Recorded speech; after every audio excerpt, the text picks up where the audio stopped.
आतंकी आक्रमण हुआ भारत के ऊपर, सिर्फ निहत्थे सैलानियों पे नहीं हुआ, भारत के ऊपर हुआ, उसका बदला लेने के लिए और पाकिस्तान को ये सबक सिखाने के लिए कि अपने देश में आतंकियों को पनाह देने का वो सिलसिला बंद करें।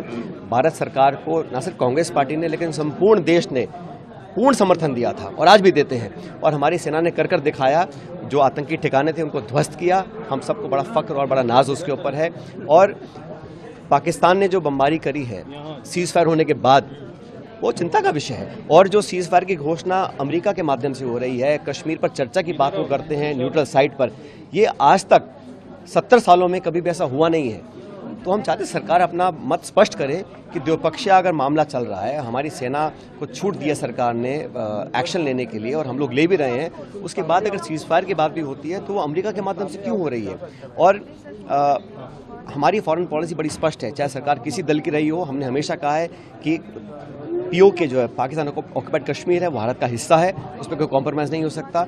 और कश्मीर मुस्लिम पर उसका अंतर्राष्ट्रीयकरण करना ये कभी एक्सेप्टेबल नहीं है। ये हमारा मसला है, इसको हम निपटाएंगे। लेकिन अब जो इंटरवेंशन साफ दिखाई दे रहा है अमेरिका का, वो मैं समझता हूँ उस पर सरकार को अपना पक्ष रखना चाहिए। 1994 में कांग्रेस सरकार ने एक सर्वदलीय बैठक बुलाकर पूरी पार्लियामेंट ने एक स्वर से कहा था कि पाकिस्तान अधिकृत कश्मीर भारत का हिस्सा है, उसे वापस लेना चाहिए 1994 में।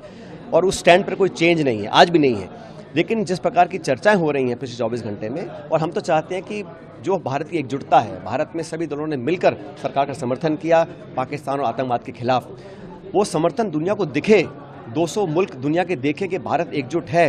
और प्रधानमंत्री जी को सब दलों को कॉन्फ्रेंस में लेने का काम करना चाहिए, एक ऑल पार्टी मीटिंग बुलानी चाहिए, एक स्पेशल सेशन बुलाएं इस पूरे मुद्दे पर, पहलगाम की घटना के ऊपर जो हम लोगों ने एक्शन लिया उसके ऊपर, और जो सीज़ फायर हुआ उस पर एक चर्चा होनी चाहिए। और सदन के अंदर बैठकर हम सब एक साथ बैठकर एक स्वर में बात बोलेंगे तो पूरी दुनिया हमारी बात को सुनेगी।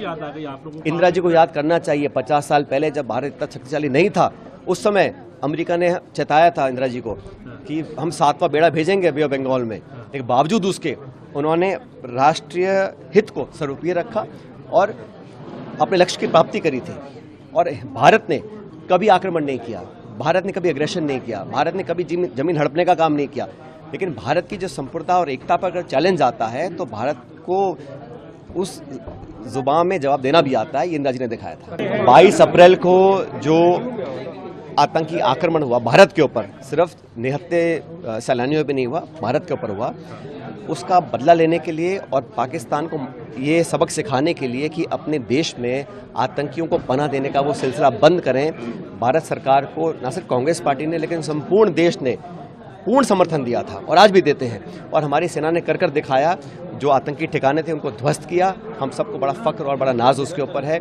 और पाकिस्तान ने जो बमबारी करी है सीज़ फायर होने के बाद, वो चिंता का विषय है। और जो सीज़ फायर की घोषणा अमेरिका के माध्यम से हो रही है, कश्मीर पर चर्चा की बात वो करते हैं न्यूट्रल साइट पर, ये आज तक 70 सालों में कभी भी ऐसा हुआ नहीं है। तो हम चाहते सरकार अपना मत स्पष्ट करे कि द्विपक्षीय अगर मामला चल रहा है, हमारी सेना को छूट दी है सरकार ने एक्शन लेने के लिए और हम लोग ले भी रहे हैं, उसके बाद अगर सीज़ फायर की बात भी होती है तो वो अमेरिका के माध्यम से क्यों हो रही है।